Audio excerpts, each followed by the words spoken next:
One guy I do have a good amount of, and I'm going to keep adding on, is Malik Nabers. Just one of those special profiles.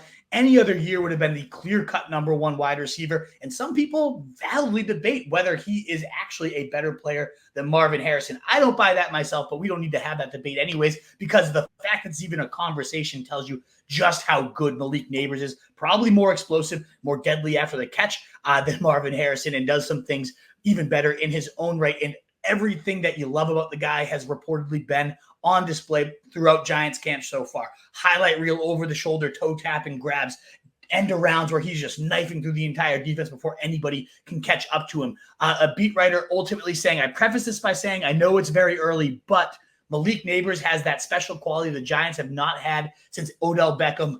He, quote unquote, Malik Nabers demoralizes defenses. And there are actually some videos where you see him just make a catch over a guy on his own team and just celebrate in front of him. And the defender just goes back to the huddle with his head down. There's very few receivers that have that type of ability. I know he's attached to Daniel Jones. I know this offense was one of the worst to watch, but actually were one of the highest in terms of no huddle rate, in terms of pass rate, in terms of overall pace. They just never put the ball in the end zone because they had really no weapons to ultimately do that with. So I think we got star swag, this upside guy. I'm not going to fully go back into Daniel Jones ever. That was too traumatizing of an experience. But Malik Nabers, whether it's Jones throwing to him, I actually do really like Drew Lock, though. It's a nice backup plan there now.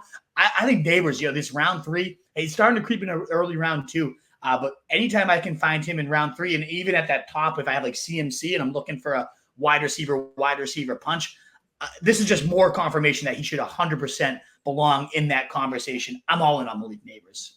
Yeah, super special talent. Situation's less than ideal, but I mean, you can still reasonably convince yourself into believing in Dable and just his scheme and what he can do.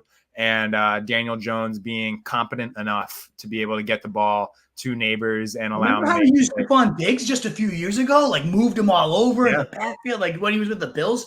180 targets. That really could happen this year. I know it's crazy, but he's going to be that focal point. They don't even have Saquon. There's nobody else there. This is going to be the centerpiece of that offense. And there's very few teams that have that type of receiver you can build the offense around. This is him.